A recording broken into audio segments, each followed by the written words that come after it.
Hello बच्चों, let's see this question. This question से the differentiate between 1, 2 and 3 dimensional motion.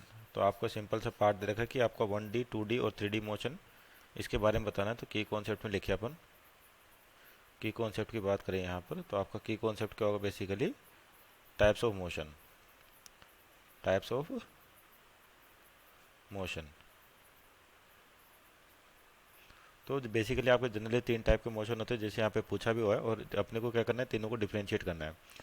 तो आपका जो जनरल कोऑर्डिनेट सिस्टम होता है कि basically X axis, Y axis और जेड एक्सिस, 3 एक्सिस होते हैं आपके पास, जो आपस में एक दूसरे की क्या होती है, परपेंडिकुलर होती है. इनको अपन क्या कहते हैं, स्टेट कोऑर्डिनेट्स भी कहते हैं, X Y Z comma T. तो ये जहाँ पर तीनों एक्सिस है, इसको तो बोलते हैं अपन ओरिजिन, और इसके कोऑर्डिनेट है 0,0,0, यानी कि यहाँ से अपन कोई आर्बिट्री सिस्टम ले रखा है कि यहाँ पे ओरिजिन मान लिया, और जो भी मेजरमेंट करेंगे वो यहाँ से करेंगे. तो सबसे पहले 1D मोशन की बात करते हैं कि 1 डायमेंशनल मोशन क्या होता है.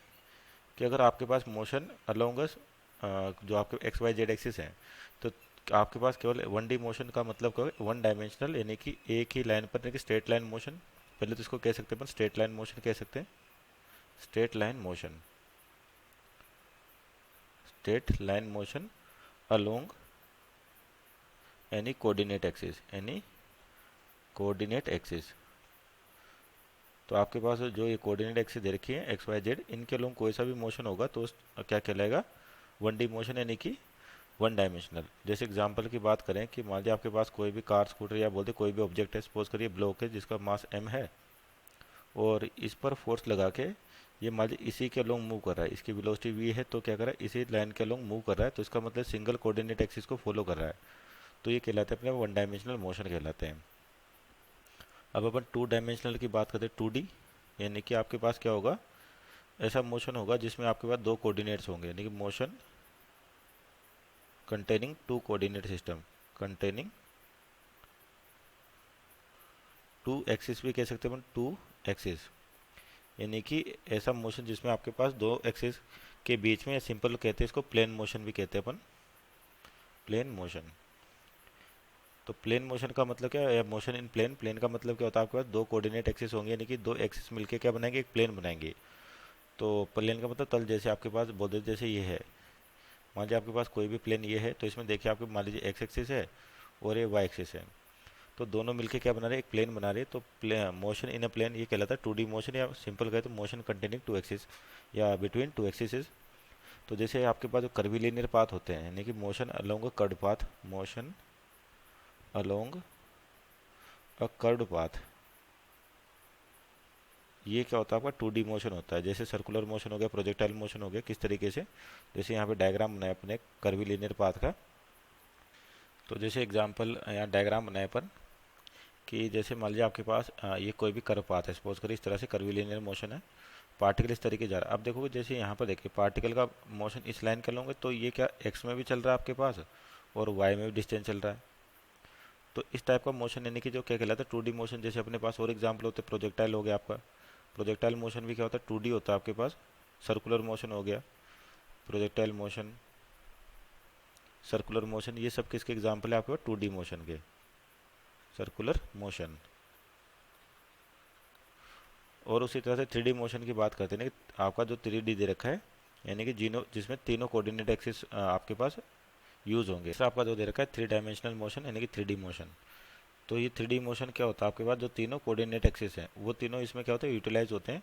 तो सिंपल डेफिनेशन लिखे कि और इनको अपन स्पेस कोऑर्डिनेट्स भी कहते हैं. तो सिंपल इसकी डेफिनेशन लिखे, मोशन ऑफ ऑब्जेक्ट और पार्टिकल. मोशन ऑफ पार्टिकल लिखे अपन यहाँ पर, या ऑब्जेक्ट भी लिख सकते हैं, मोशन ऑफ पार्टिकल और ऑब्जेक्ट, और object which incorporates incorporates all three axis means x y and z. 3 axis means X Y Z axis आपका इनकॉपरेट करते हैं. जैसे एग्जांपल ही समझे कि मान लीजिए आपके पास जैसे कोई कंटेनर या क्यूब है, सपोज करिए क्यूब है आपके पास एक, इस प्रकार से. तो क्यूब का मतलब क्या, आपका 3D स्ट्रक्चर है, तो यहाँ पे तीनों डायमेंशन होंगे, और इसके अंदर मान लीजिए गैस भरी है आपके पास. तो किसी भी गैस पार्टिकल को देखें, सपोज करिए यहाँ पर आपके पास जो गैस पार्टिकल है, तो इस वो गैस पार्टिकल के पास बोल देते हैं कि यहाँ पर जो भी पोजीशन होगी, तो आपका जो ओरिजिन मान लो 0,0,0 ये है, और इस गैस इस क्यूब के अंदर आपका कोई भी गैस पार्टिकल है, तो इस गैस पार्टिकल की जो पोजीशन होगी मान लेते हैं आपका 0,0,0 इस तरीके से। तो इस गैस पार्टिकल के जो कोऑर्डिनेट्स होंगे x, y, z, यानी कि ये x एक्सिस से भी कुछ दूरी पे होगा। जैसे मान लो सपोज करें डायग्राम बनाए अपन, ये ओरिजिन हो गया आपके पास, तो x एक्सिस इनकॉपरेट कर रहा है, y एक्सिस इनकॉपरेट कर रहा है, और तीसरा जो z एक्सिस है सामने से, यानी कि डायग्राम यहाँ बनाए अपन x एक्सिस, y एक्सिस और z एक्सिस इस तरीके से। तो आपका जैसे पार्टिकल यहाँ पर है, तो x एक्सिस में भी कुछ डिस्टेंस पे है, y एक्सिस में कुछ डिस्टेंस पर है, और जो z एक्सिस इसके परपेंडिकुलर सामने, तो ये भी क्या होगा, इसकी कुछ ना कुछ यहाँ से परपेंडिकुलर डालें तो यहाँ पर इसकी पोजीशन भी आएगी, यानी कि इसमें तीनों कोऑर्डिनेट इंक्लूड होंगे। या फिर ऐसे और कह सकते हैं, जैसे मान लीजिए पार्टिकल गैस पार्टिकल आपका क्यूब के अंदर, इसकी अगर मान लीजिए वेलोसिटी v है, इस पार्टिकल की वेलोसिटी v है, तो क्या होगा, इस v का आपके पास तीन डायरेक्शन में कंपोनेंट होगा, x में भी होगा, y में भी होगा और z में भी होगा। तो यानी कि ऐसे vx होगा, vy होगा और vz। और इस वेलोसिटी वेक्टर कैसे लिख सकते हैं अपन, V X I cap plus V Y J cap plus V Z K cap. यानी कि आपके पास कोई भी ऑब्जेक्ट अगर स्पेस कोऑर्डिनेट्स में, यानी कि तीनों एक्सिस को इनकॉर्पोरेट करता है, तो 3D मोशन कहलाता है। तो आपको ये बताना था कि what is the difference between 1D 2D and 3D motion. Hope you understood well, best of luck.